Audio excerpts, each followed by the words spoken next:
The 2025 Formula One Championship just exploded in Las Vegas. In a shocking 3 a.m. twist, both McLarens have been disqualified. Max Verstappen is back from the dead, and the title fight we thought was over has just turned into a total war. It was supposed to be the weekend Lando Norris put one hand on his first World Championship trophy. We are in late November 2025, and the Las Vegas Grand Prix was billed as the coronation party for McLaren. Coming into the weekend, the Woking team looked unstoppable. They had the fastest car, the best driver lineup, and a comfortable points lead that made Max Verstappen's early season dominance feel like a distant memory. The race itself seemed to follow the script. Lando Norris crossed the line in second place, managing a difficult race to keep his points tally healthy. Oscar Piastri brought the sister car home in fourth. On track, it was a solid, if not spectacular, result that kept the math simple. Norris was leaving Vegas with a 30-point lead over his rivals, with just 2 races to go. The champagne was sprayed, the interviews were done, and the fans went home believing the title was nearly secure. But then, the lights went out at the track, and the lights went on in the steward's office. At 3:17 a.m. local time, the FIA dropped a bombshell document that changed everything. A technical delegates report revealed that the skid blocks, the wooden planks under the cars, on both McLaren MCL39s were worn down beyond the legal limit. Not just one car, but both. The penalty was swift and brutal. Immediate disqualification for Lando Norris and Oscar Piastri. 0 points. In an instant, a 30-point safety net evaporated, and the entire 2025 season was thrown into chaos. This isn't just a bad weekend. It's a catastrophe that has reignited a 3-way fight for the crown.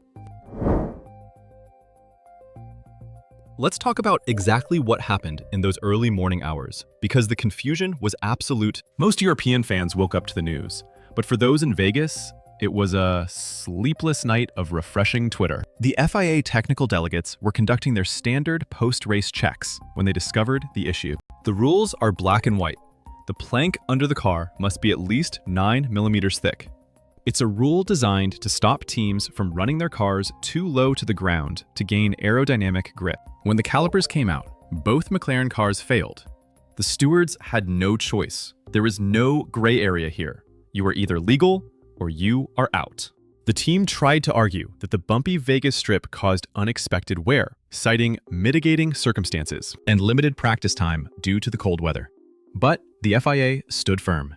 The breach was unintentional, sure, but in Formula One, intent doesn't matter. The result was a double disqualification, wiping out 30 crucial championship points in the blink of an eye.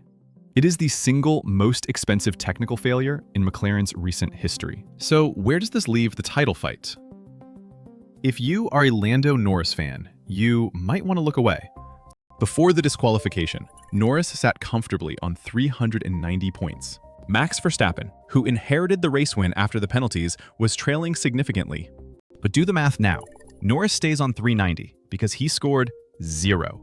Verstappen, however, gets bumped up from second to first place. That gives him the full 25 points for the win. Suddenly, Verstappen surges to 366 points. The gap is no longer a comfortable cushion. It is a terrifyingly thin 24 points. And don't forget Oscar Piastri. Despite his own disqualification, he sits tied with Verstappen on 366 points. We now have 3 drivers separated by less than a race win. With only Qatar and Abu Dhabi left on the calendar, a single DNF for Norris in the next round, and we could see Verstappen or even Piastri leapfrog him into the lead. The momentum has completely swung back to the Red Bull garage. You have to hand it to Max Verstappen. The man just does not know how to give up.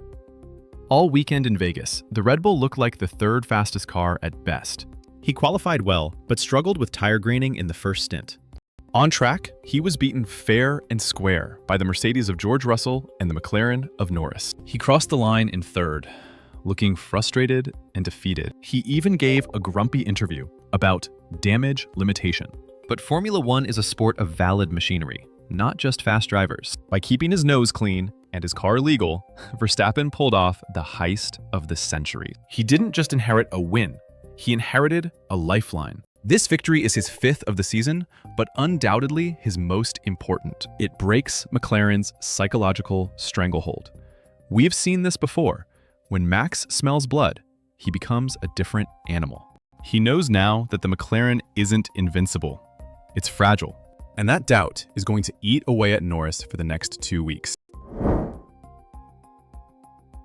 While the technical drama played out in the garage, a different kind of drama was brewing on social media. Oscar Piastri has been the model team player all year, following papaya rules and supporting Norris's bid. But the cracks are starting to show.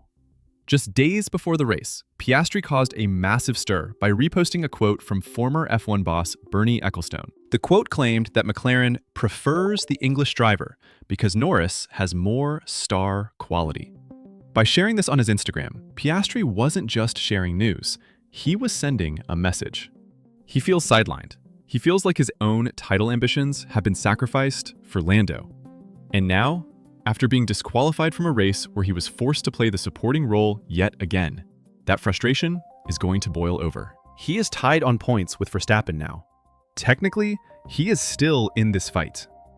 Will he continue to help Lando in Qatar? Or will he decide that it's every man for himself? The nice guy image is fading fast.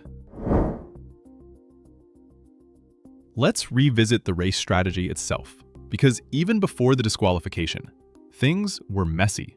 McLaren's papaya rules, their code for letting drivers race cleanly, seemed to confuse everyone. In the middle of the race, Piastri had better pace than Norris. He was closing in, fast. But instead of attacking the leaders together, we heard hesitant radio messages. Engineers were tiptoeing around the issue, telling Piastri to hold station and manage his tires, effectively blocking him to protect Lando. It looked weak.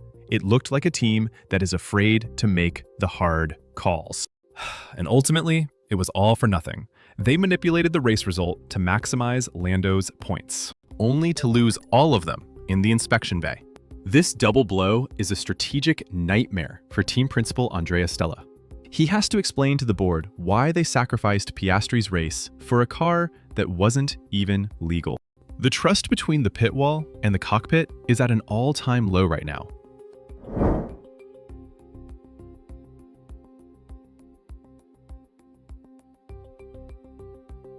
This isn't the first time we've seen top contenders thrown out for skid block wear, and it raises a huge question about McLaren's risk management. Remember Austin 2023?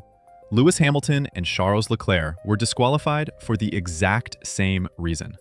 It usually happens on bumpy tracks with sprint weekends, where setup time is limited. Vegas is a street circuit. It's bumpy, fast, and brutal on the floor of the car. McLaren knew this. They knew the risks of running the car too low to get that extra aerodynamic performance.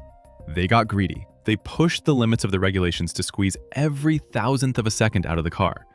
And they got burned. This suggests a team that is feeling the pressure. When you are confident, you leave a margin for error. When you are desperate to secure a title, you take risks.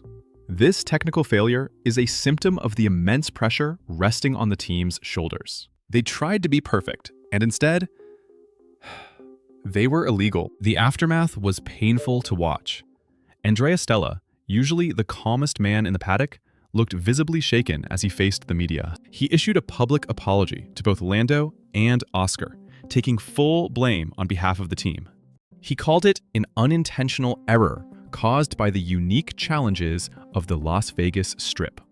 But apologies don't put points back on the board. The morale in the McLaren garage has taken a hammer blow.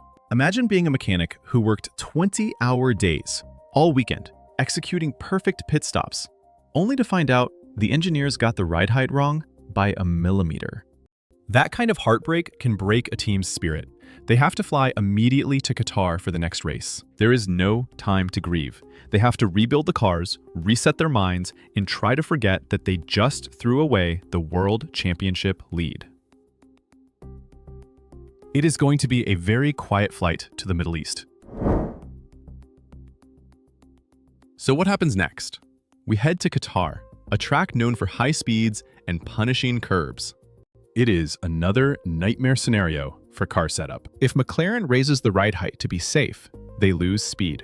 If they run it low again, they risk another disqualification. They are trapped between a rock and a hard place. Norris knows he cannot afford a single mistake.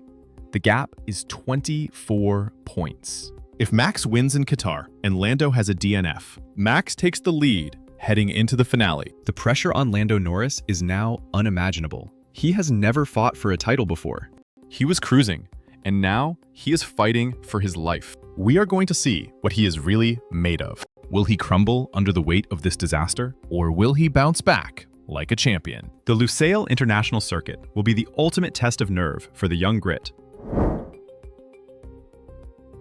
The implications of this Las Vegas disaster go far beyond just the point standings. This is a defining moment for the careers of Lando Norris and Oscar Piastri. For Norris, this is the first major stumble in what looked like a fairy tale season.